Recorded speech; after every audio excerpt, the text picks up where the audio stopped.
Welcome to Mark My Words, a podcast that not only aims to inspire and teach the listener about entrepreneurship, it also aims to give my guests an opportunity to talk about their unique journey in entrepreneurship and life. So join me and my guests as we meet at the crossroads on Mark My Words.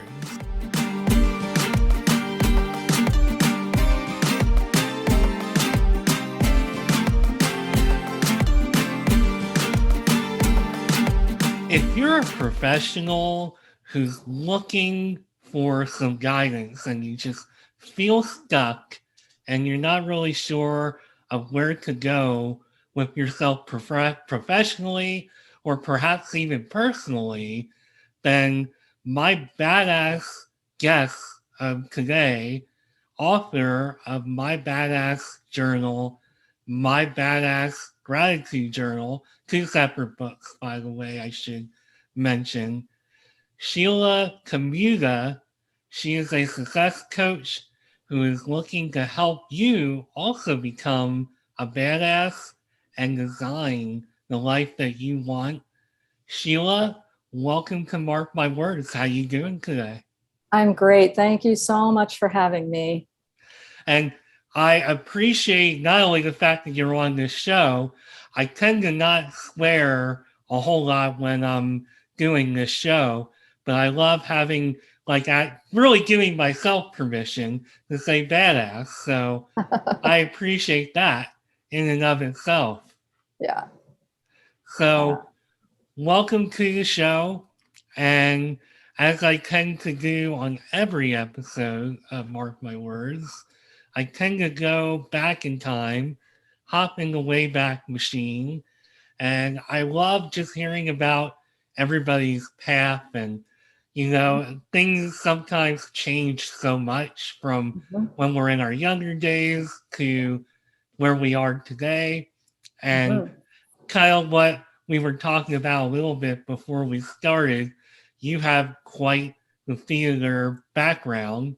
And based on what I saw, it looks like you studied that in school. And just curious to know whether that is something you were passionate about all through your childhood and really what you were thinking as far as where you wanted to go with that. Yeah, I mean, theater. I have loved theater. God, probably since before I was born. I grew up in New York, so theater was really second nature. My family loved theater. It was the only thing we really spent money on, actually, growing up. And being a New Yorker, we went to every revival, usually musical. So yes, I did love it. I did some community theater. I love being on the stage, and it's just a passion of mine. It's like my first love. It's always my first love. I can always go back to that. Whenever we're really all on our own. Even if we're with somebody, we're really on our own, and it's always important to have something. People have books. I have theater, so I've loved it all my life. And it's kind of funny because I didn't end up on the stage, but I actually am ending up on the stage because I love speaking.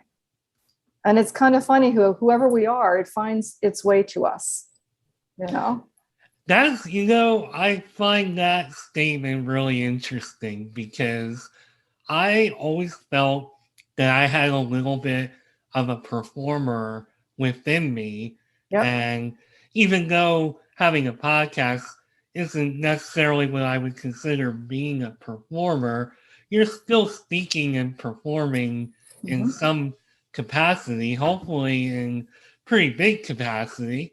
And when I was growing up, I always felt very discouraged just as somebody born with a cleft lip and palate and people giving me a hard time just as far as no, you can't do this and you can't do that. And I know anytime I did get the opportunity to perform, even my college acting class, which I don't even know how I got an A because I felt like I was absolutely terrible but I loved the opportunity and it really energized me. But Yeah. without that encouragement, I never really dug it out of myself until later in life.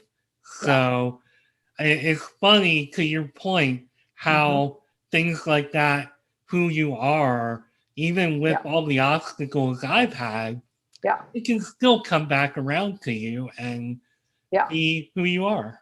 Your true self, your inner self, is there. Your outer self will find it. It will find you somehow. We just have to pay attention to the messages and what's going on around us. So it's interesting, and in a way, and I started this new thing where I'm trying to teach people, help people to rewrite your script, rewrite your life. You basically rewrote your life.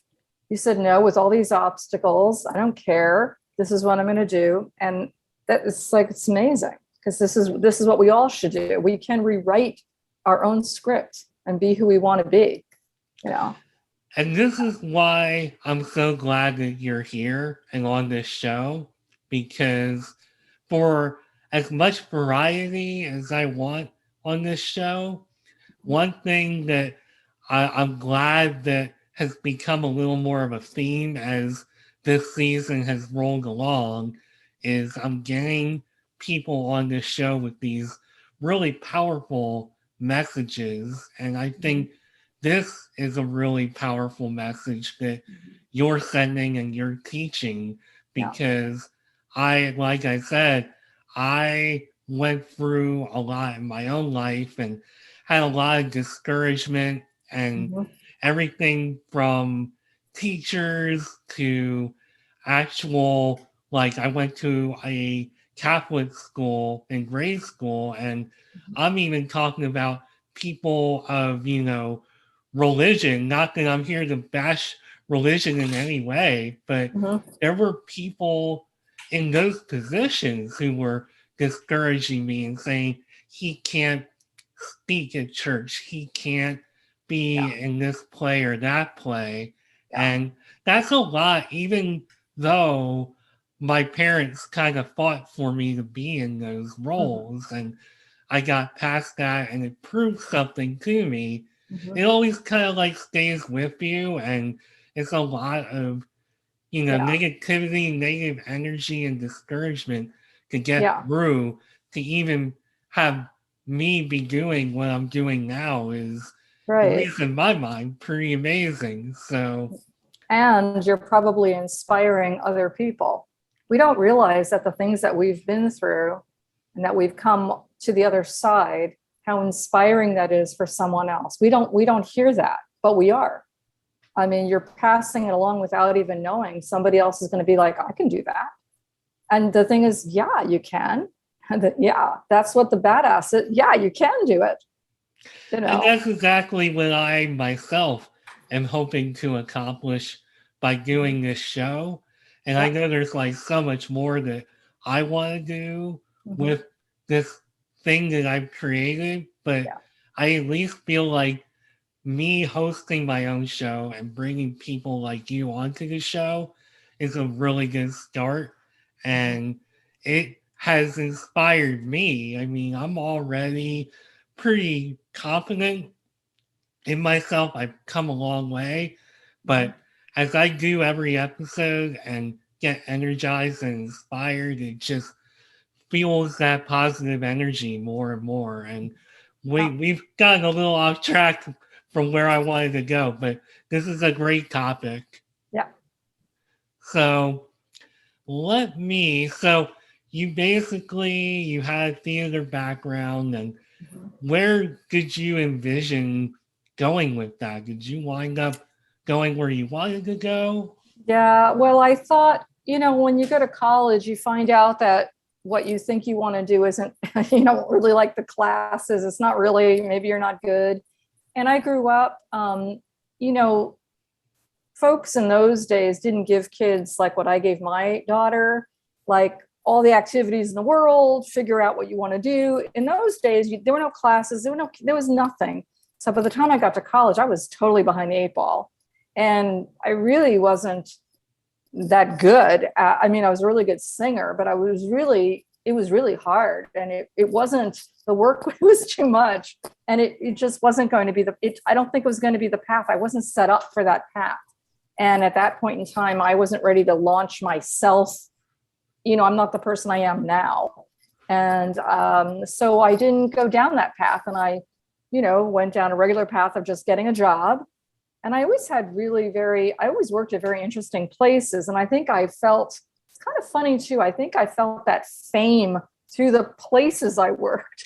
I worked at the New Yorker magazine. It was one of my first jobs for 9 years. The New Yorker magazine is like, wow, and I was just this little person there, but it was sort of like being on their stage. It's kind of interesting when you think about it.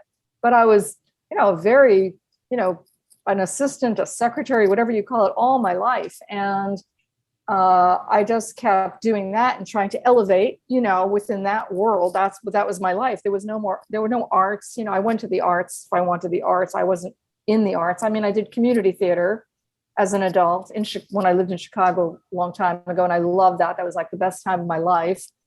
That was amazing because I could be myself, and it had nothing to do with college or anything. So I did a little bit of that. I tried to get into commercials, and I tried to do all of that. That was back in the 80s. I want to date myself.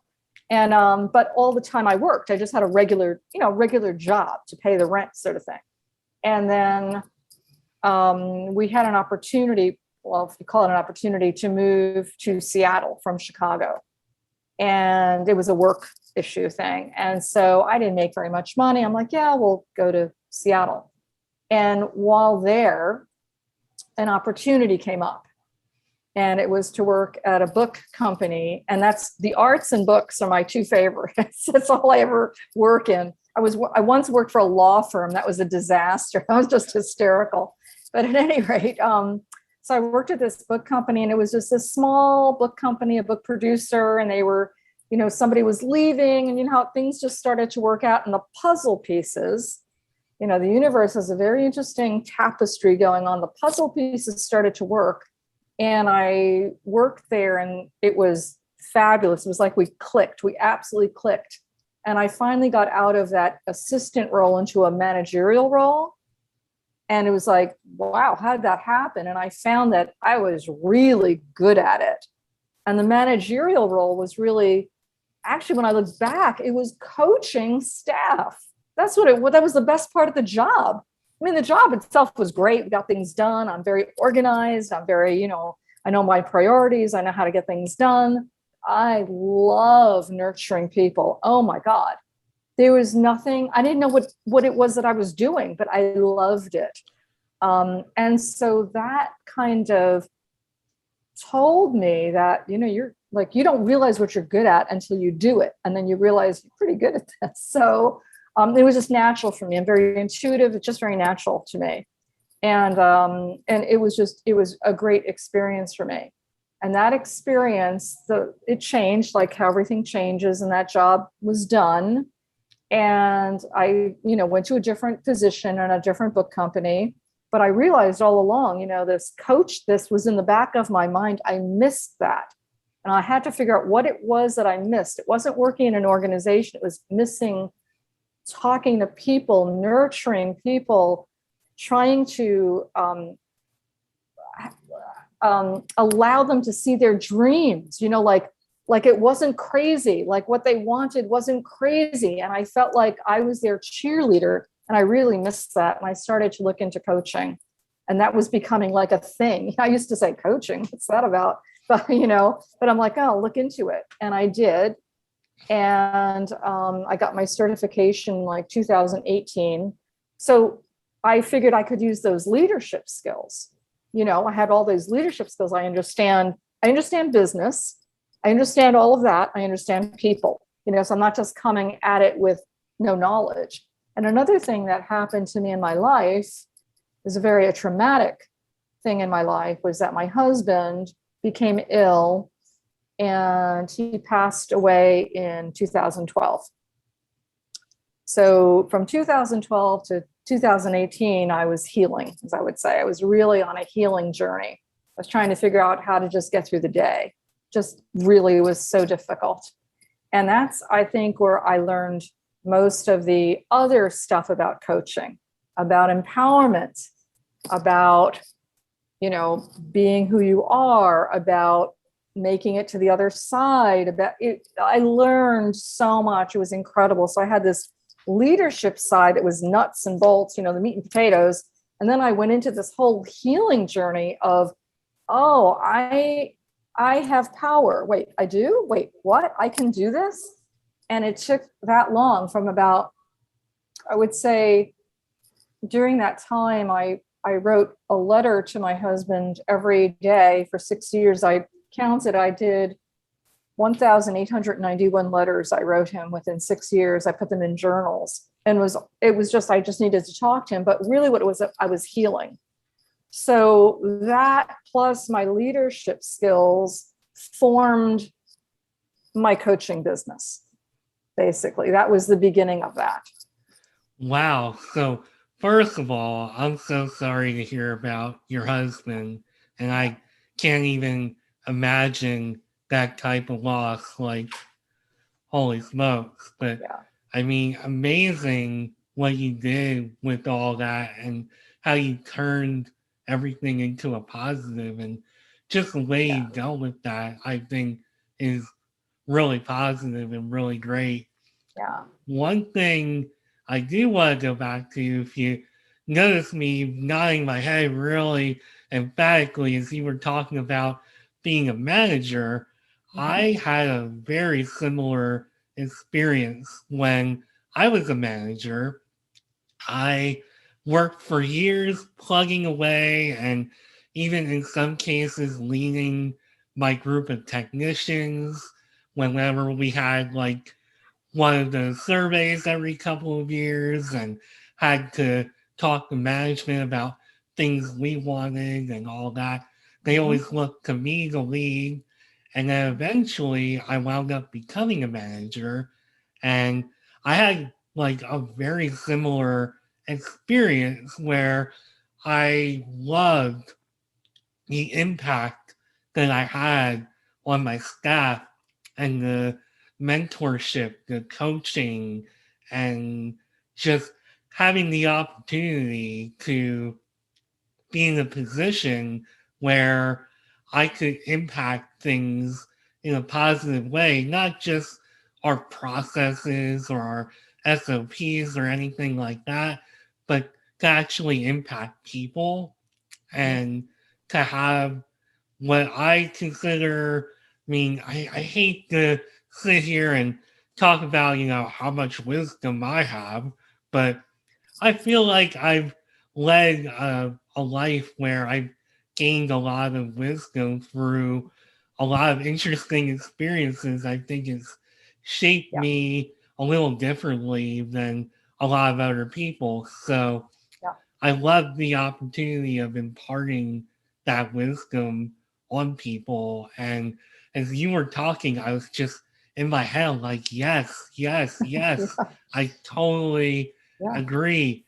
And I'm a little surprised that although I have considered going into coaching off and on, amazed that I didn't take that path because I loved having that kind of impact on people. And yeah, I mean, you've had this life and experiences that I know have been impacting people in a very positive way.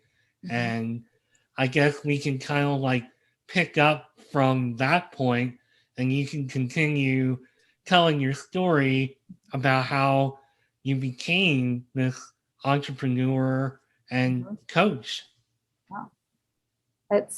I know, and it's so interesting because it's, again, I just need to say that you probably are coaching. Coaching happens in so many different ways.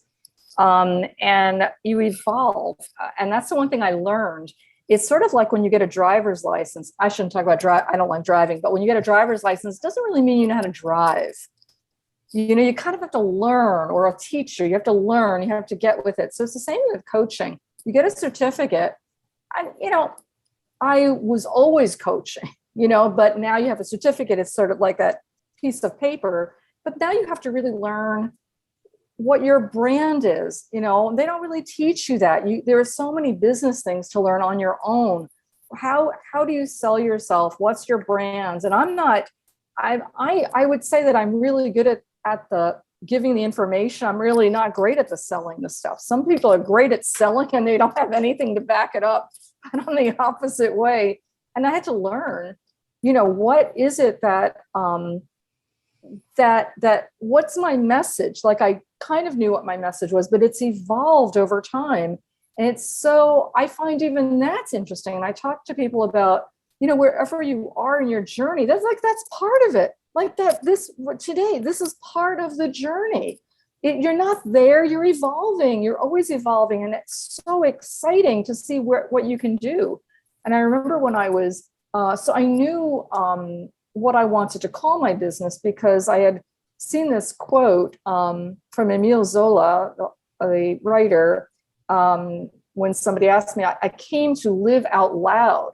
I remembered one day I was journaling and words were coming to me. I felt really good. And I'm like, oh my God, I'm living out loud. I'm like, oh my God, that's the name of my practice, Live Out Loud Coaching. People don't understand live out loud, it's LOL. But when you're living out loud, you are doing it. You are feeling good. You know, nobody can take that away from you. What a feeling. And I feel like everybody should have that and know what that is. I get excited talking about it. So I evolved, and then I realized that, and you listen to things and you watch things and you learn from other people, right? And I realized that I really love the writer Jen Sincero, the You Are a Badass woman. And I thought, I love that. I can't believe that she put that on a book cover. And she basically said to me, you know, in my mind, you could put that on a book cover. She helped me to understand that. I don't know that I would have done that. And I decided to do a journal. And I thought, what's my journal? Why am I doing a journal? Just to put something on Amazon? And I really needed to understand what it was. And I wanted to call it my Badass Journal. That's what it looks like. And it's really about empowerment. It was so important to me. And the first thing I did was I created what I call a Badass Manifesto, which I break down into 10 steps or 10 principles. And those 10 principles are what became my practice. Even though I had the certificate, that's what I teach, that you have power and you listen to your inner voice and you are exactly where you should be and you make no apologies and you are enough as you are, on and on. There are 10 of these. I'm like, oh my gosh, that's finally, I found that's who I am. And that's the message I want to tell people, that they really have power. They're sitting in a little meeting or in an office, or they're talking to a doctor, whatever, and they're so small, but they're not. They have power. They don't realize it. And it's all about, you know, what you think you can be, you can be. And then that evolved. And I'm like, well, I really want to do something more. So it's kind of funny how my book writing, it's not really a book, it's a journal. My journal writing, because there are 52 prompts in my journals. That's a lot to think about, you know, and they're easy prompts. But what it is that's what I base my Live Out Loud coaching on. It's not based on life coaching. I mean, it's life coaching, it's business coaching, but it's based on principles. And I think that's a really important message that you're teaching, as far as like, you are where you're supposed to be, because we all live with regrets. And I know I'm one of those people who love to kind of like step back into my own journey and think about, boy, I wonder how my life would have been different if I had done this or that, or had, you know, befriended this person or that person, or whatever the case is. And I myself have come to a realization that I am exactly where I'm meant to be. I mean, any other decision that I would have made would have been potentially, I mean, you never know, but potentially like the wrong decision. I mean, I think when it comes down to it, and this is the kind of thing where we could get really down a rabbit hole and go completely off the charts with trying to analyze it. But I really feel that when it really comes down to it, we are where we're meant to be. Yeah. And it usually doesn't matter how you spin it. Because I know there are certain things that have happened in my life where I try to spin it as, boy, what if I would have gone through with this or that? I think either I would be very, very unhappy, or I would wind up being where I'm at right now. So when it comes down to it, I don't have, I hate to say out loud and recording on record that I have no regrets in life. That's not necessarily true, but I don't lose any sleep over any regrets I have because I know I am where I'm supposed to be. Yeah. And I'm going to leave it at that because we could really Yeah. go down a rabbit hole. Yeah. There's a lot of things that happen. I believe there's always not only just a reason, but there's actually something propelling us in a certain direction. And wherever you're supposed to be, it may take a little longer if you make a different decision, but you're going to get there anyway if that's where you're supposed to be. That's what I believe. So it's very interesting. But so many people beat themselves up. So I'm all about it. I mean, it's kind of difficult because a lot of clients, they're not clients. If somebody doesn't really want to change, doesn't really want to transform, and just wants to complain, that kind of person, they don't want me because I'm happy, even, you know what I mean? It's sort of like, I'm really about transforming. I'm really about, I really want to help you. You know what I mean? I really want to help you know that that's done. You're fine. It's all good. You're on your way. You're on your path. You're on your path. You're on your path. I just keep saying it. You are in your path, so it's very, very interesting. And there's a lot of different takes on things, but I absolutely refuse to believe in the bad news. I just refuse. And I have this thing I always say, everything's always working out for me. And if you just say everything is always working out for you, then everything is always working out for you. Kind of an interesting thing. So there's no regrets. That is a real interesting way to look at it, and especially the bad news side of it, because even the bad news happens for a reason. So, the lessons may not be fun, but there are lessons. And my kid always says, "Oh God, another lesson." I'm like, yes.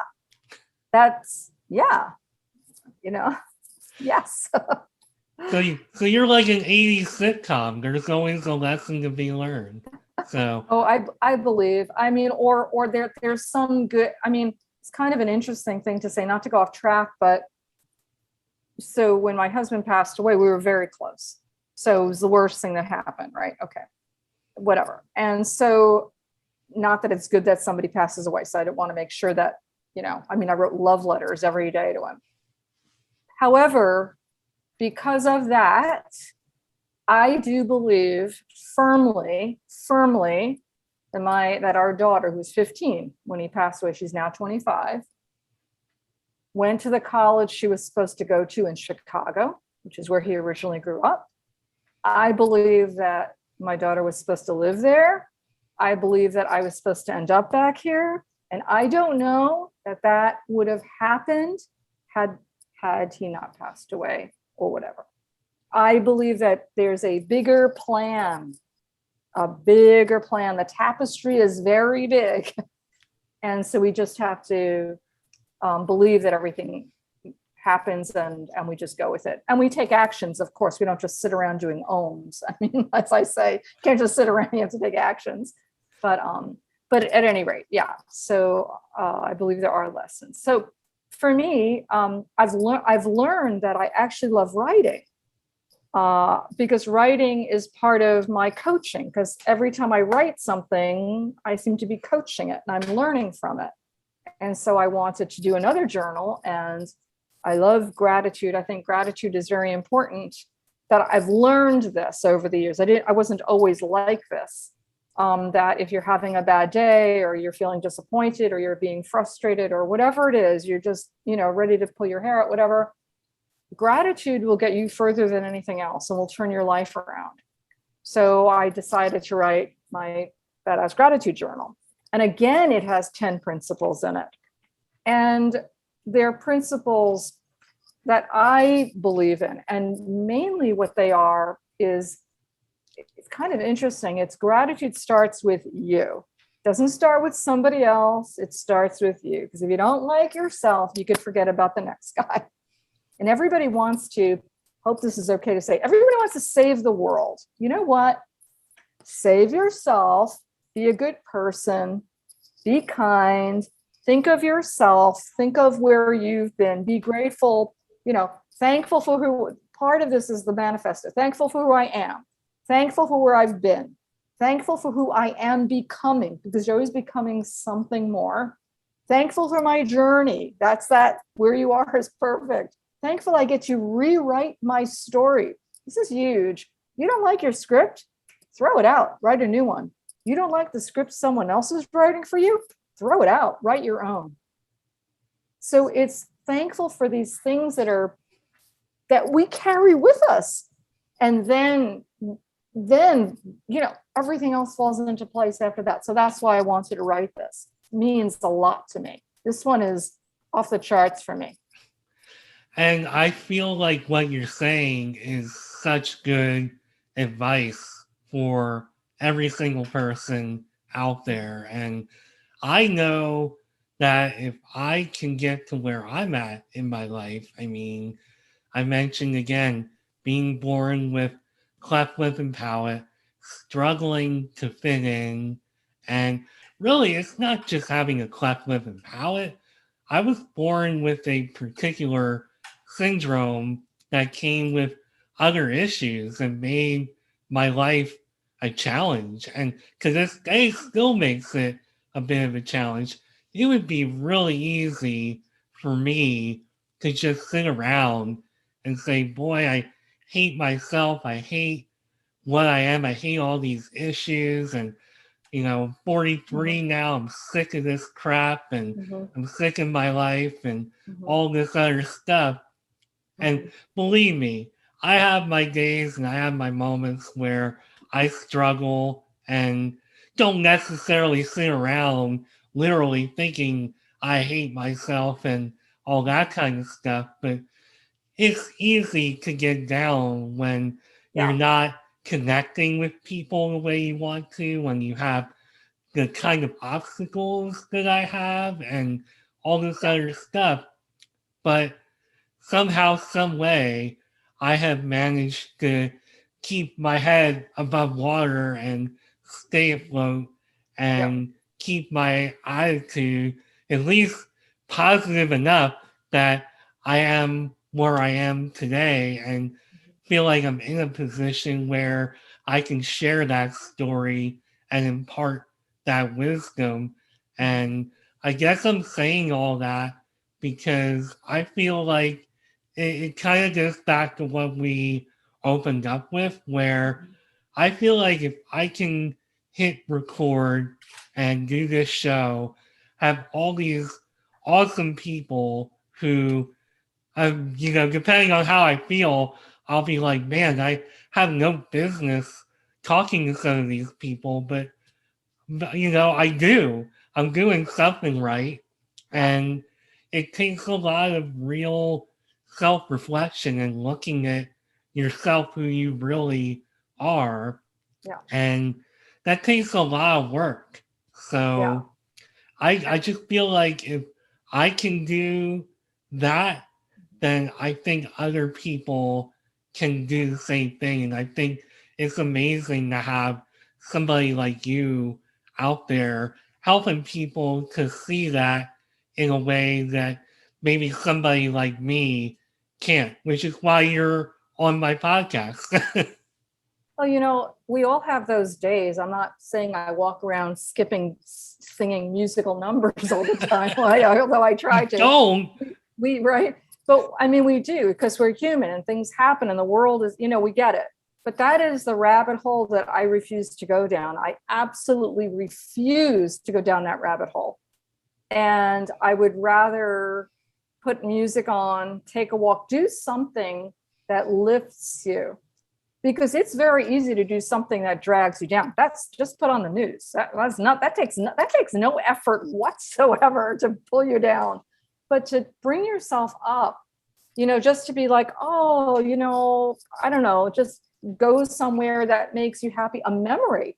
Like during COVID, we had nothing. I was stuck in the house and I bought that masterclass thing and I would watch masterclasses and enjoy myself that way and put music on and write. And I just refused. And I would have memories. I would remember, when my kid was little and would dance around the living room, or when my husband and we would go to Paris or something. That's what you have. And it's so easy to go down that other rabbit hole. And I refuse. So easy to do. It's very easy to do. And after you. I'm sorry to interrupt. That's it's okay. Interesting. Sometimes I say to people that, when we're little kids, if you have, good parents, okay? So your mom and dad, if they're good, nice parents, they cheer you on. They make you feel good. But when we're adults, guess what? We have to do it ourselves. There's nobody there to do it. My cats, nobody's there. Nobody's coming. We have, what I mean? No one's coming. We have to, be that badass and do it and find the strength to, to say, you know what? That's where gratitude comes in. We're feeling terrible.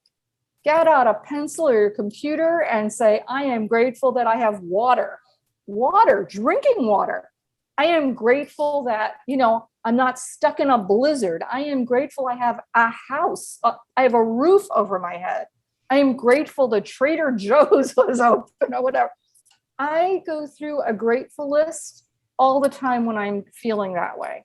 And I would absolutely suggest it for anybody who is feeling poorly. Start thinking about gratitude on the simplest level. And I totally agree with that. And I think I understand it a little better thanks to there's a room on Clubhouse. I don't know if you've ever used the Clubhouse app. I know it. I haven't. Yeah.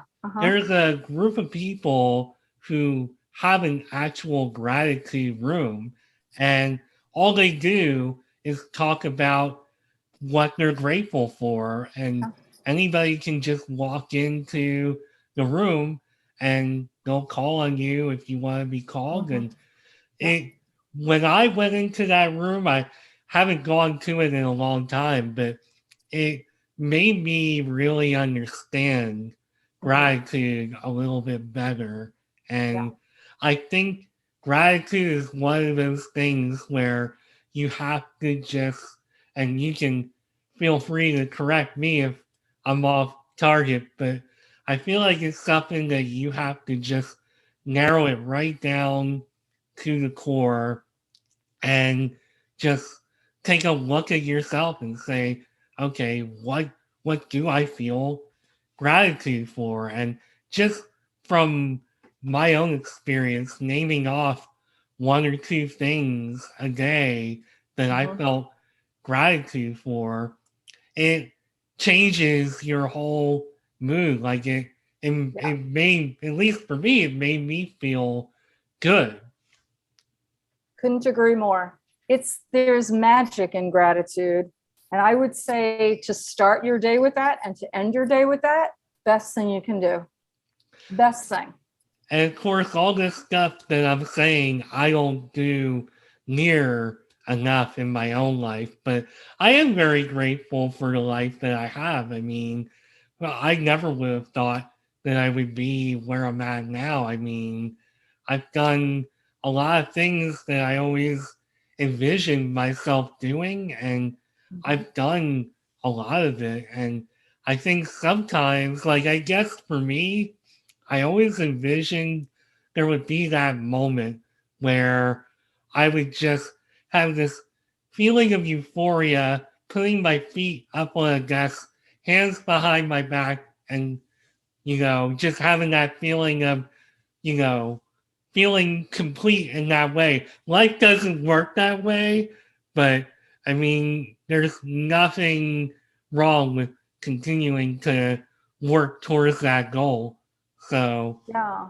I would even go so far to say, think about those feelings all the time, because what you think of becomes your reality.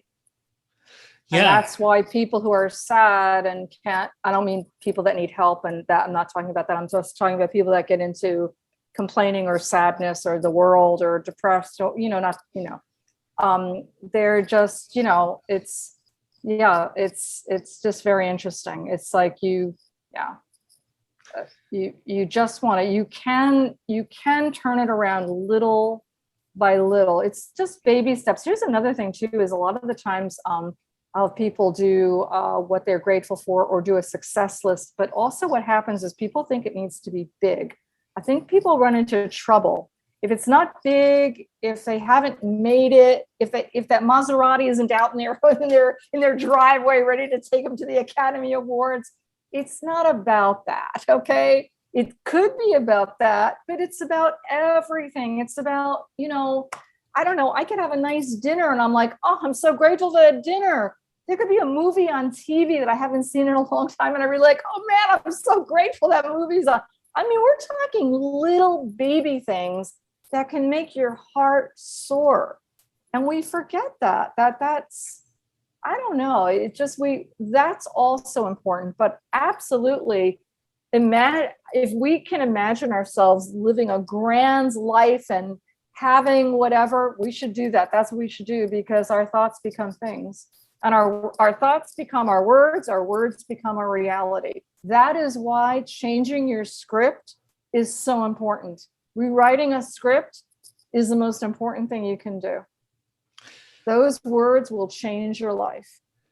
So let's imagine I'm down and out and I'm struggling, and I find you and I say, Sheila has a ton of wisdom, positive energy.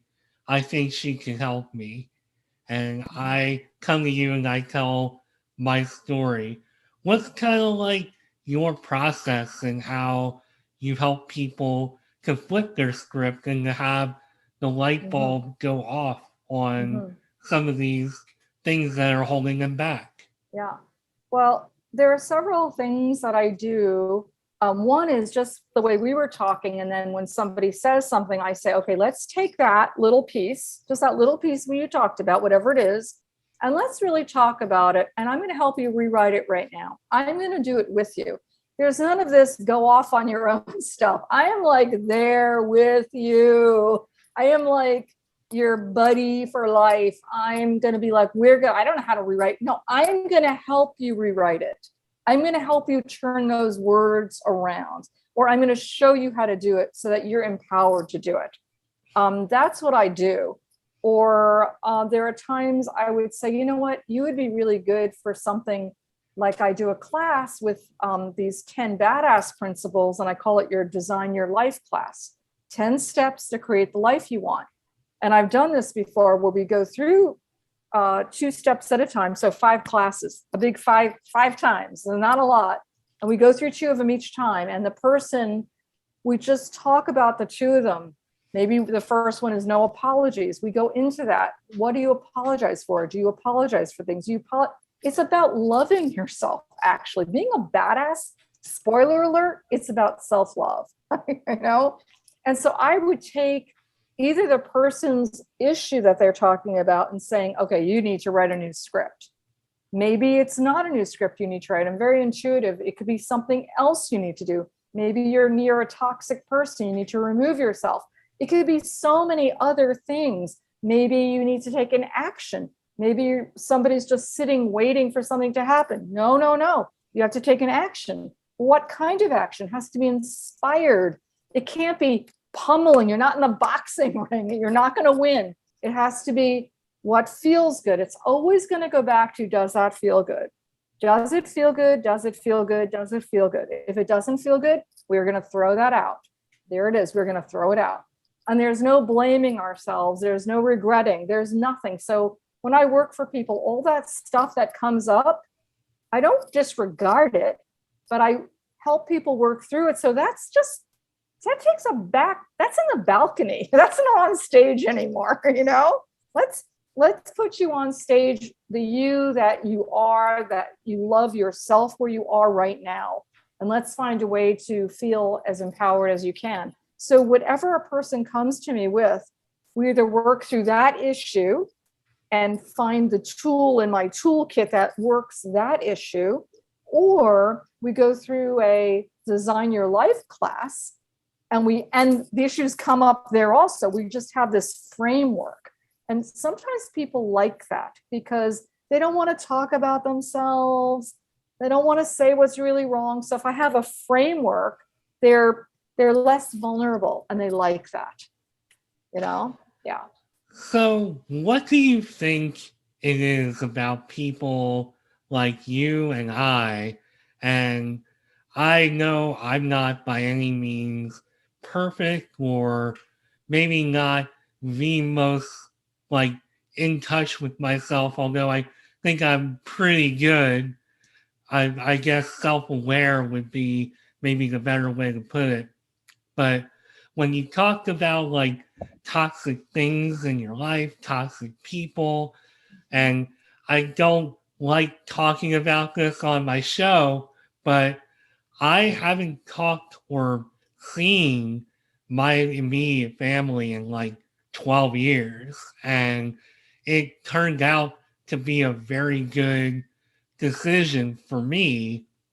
I feel like it was kind of like the beginning of a real turning point for me as far as exploring a lot more positivity in my life. And I don't know how I developed the courage to do that. I think it was something that was building up over many years. I think I had a pretty good intuition that something like that was going to happen. And it all kind of goes back to everything else we talked about as far as like this is your journey. Yeah. This, you are living that and no regrets and all that. But what do you think is about people like us that were able to be that self-aware and dig in and make those kind of decisions and changes in our lives? Well, I mean, I think part of it is we're constantly learning. We're very open to learning. So we allow new ideas and new thoughts to come. We don't go back to the old story all the time. We're always learning. And I think also that, I want to make sure I articulate this correct, we count more than that next person. What we think about counts. So making ourselves happy counts. There's nothing weird about that. We grow up thinking that's wrong. That's the whole problem. We grow up, parents don't want kids to become boastful, so they push them down, So when they start becoming themselves, parents are like, oh God, what's happening here? And so they don't want, so we have to relearn how to love ourselves and realize that our opinions count. Not that someone else's opinion doesn't count, it does, but our opinion counts more. It counts more. And so I think I think people in our situation, not everybody, just very open to learning. Like there's no, just because I'm a coach and I have a certificate, I don't stop learning. I still listen to people. I still learn from people. There's no stopping. When I learn something, like, oh my God, what's next? So I think that's why. And I think there's a sense of really caring about what's right. And also, I think evidence. I'm a big believer in evidence. When you see a little evidence, it could be a little tiny bit of evidence that you feel better. Maybe you don't hang around that person and you feel better, so you're more successful. you something about that, you have this evidence, you're like, oh, I think that must make sense. I'll do some more of it. So I think we're just more open to learning and to feeling good and to expanding and evolving. And it's also, okay if,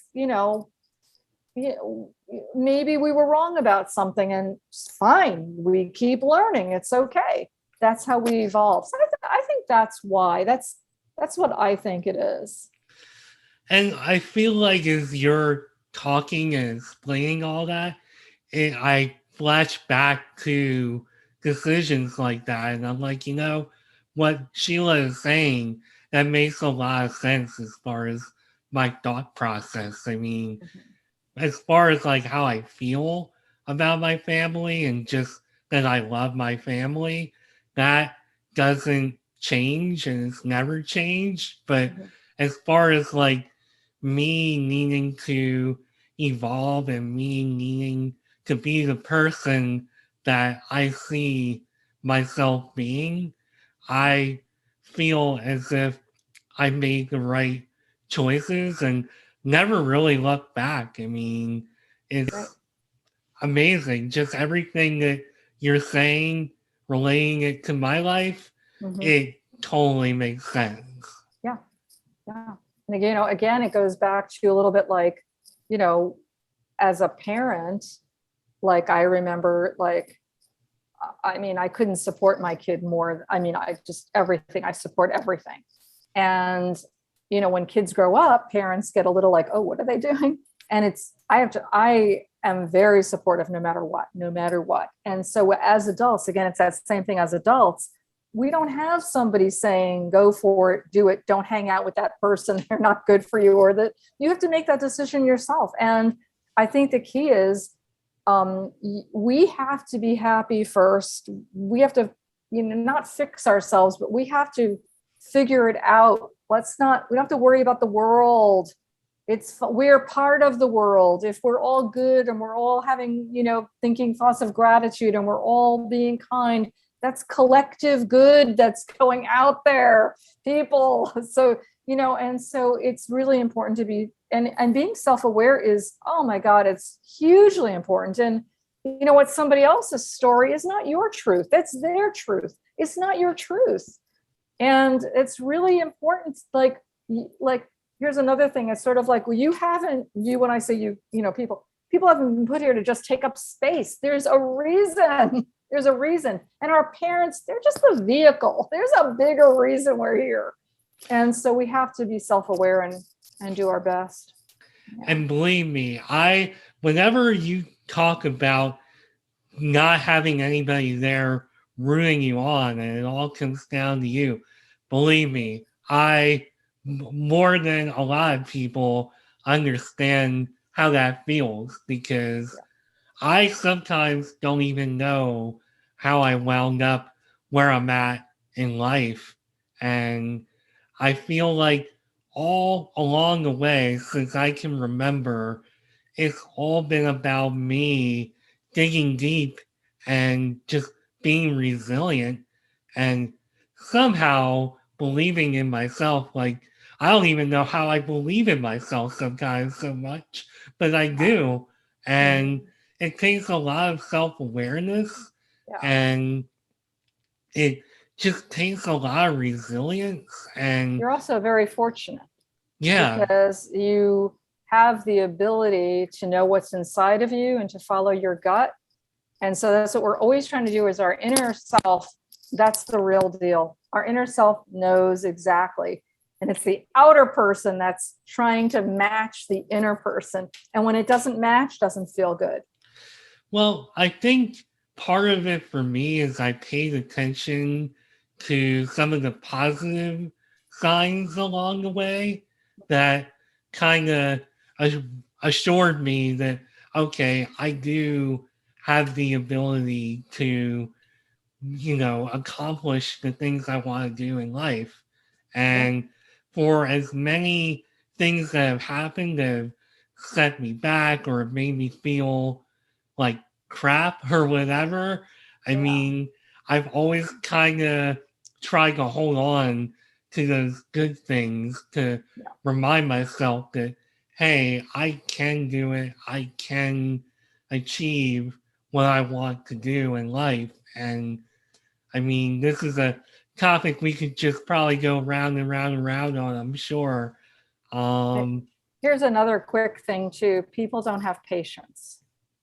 They think because they did whatever, isn't it here yet? Where's my ice cream cone? Where is it? And sometimes things take time and we don't know why. That's okay. That's not our problem. But things do take time sometimes, and we have to have some patience. That's another thing I've learned through the years. Yeah. Yeah, So I mean, patience coming from a very patient person on this end. I mean, patience can take you a long way. Sometimes you can be a little too patient, and I'm guilty of that for sure, but it pays to be patient.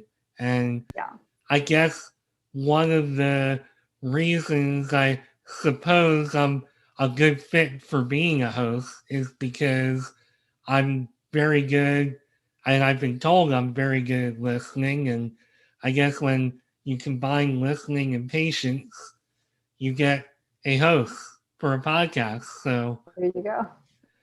So let's talk a little bit about a what is coming up next for you, because you became an entrepreneur and a coach. You wrote these two journals, Mhm. and I know you could be a very forward thinking person. So, what is next for you? And then if you can tell everybody how they can find you on social media, on the internet, how they can Yeah, work with you, yeah. etc. Well, it's interesting. I'm sort of always thinking about the next book idea. Um, and I think I may call it the Little Book of Badass Feelings. I like it. Um, Thinking of another class I can do. I'm always thinking of classes I can do. Because I love, I love sharing that kind of information through classes. People feel really good about that. Um, and always looking for to help people on one-on-ones. That's always great. People can, I'm also, looking into conferences, doing some speaking engagements, but I have to look into that, after just moving, have to get going with that also, because it's always what's evolving. But people can find me on my website, Live Out Loud Coaching. And they can see what I do, and they can contact me, and if they just chat for free, it's all fine. And I'm on Instagram, Live Out Loud Coach. And if you go on Amazon, you can also find it through my website. You go on Amazon, you could find my Badass Journal and my Badass Gratitude Journal. And inside, if you get it, inside is about the author, and it's again how you can reach me through Live Out Loud Coaching. You can email me at liveoutloudinspire@gmail.com. So that's liveoutloudinspire@gmail.com. If you just want to email me, I'm out here. I'm so passionate. You can tell it's my intensity is pretty strong. I'm so passionate about helping people be who they are meant to be and helping them along that way, because it is scary to do it alone. I know it's scary. So, Well, I think your focus and what your mission is about is a really important thing. And I think we are all better for having somebody like you to help guide us through those moments of uncertainty. And I think just your whole philosophy and what you're doing is amazing. And I feel very fortunate to have had you on Mark My Words today. Thank you so much for taking time out of your busy schedule to be here. oh, thank you. I really appreciate you. And uh, just really from my heart, thank you so much. Oh, you're quite welcome. And I think that is all the time we have for today, although I feel like we could probably talk for another hour or two. These are all great topics. So Yeah, thanks I'll again. I'll look forward to another time.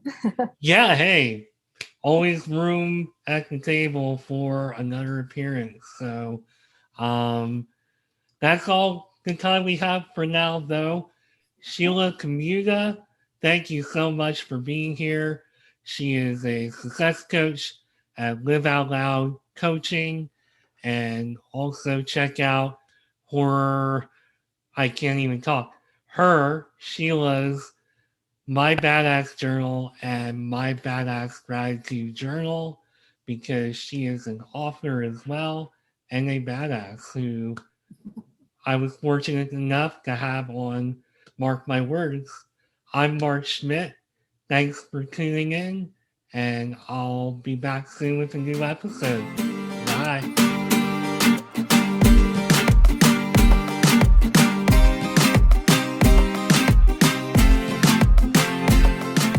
Thanks again for taking time out of your busy day to listen to Mark My Words. If you would like to connect with me beyond the show, you can find me on LinkedIn at Mark Schmidt, where I will be talking about entrepreneurship, careers, and anything else that is on my mind. You can also connect with me on Twitter and Instagram at Nimrod1979 and Nimrod79 respectively. This podcast also has a page on Instagram at Mark My Words. And finally, if you want to leave me a voicemail or check out what I'm up to with the podcast, come find me at podpage.com/mark-my-words. Thanks again for listening, and I'll be back with a new episode soon. Bye for now.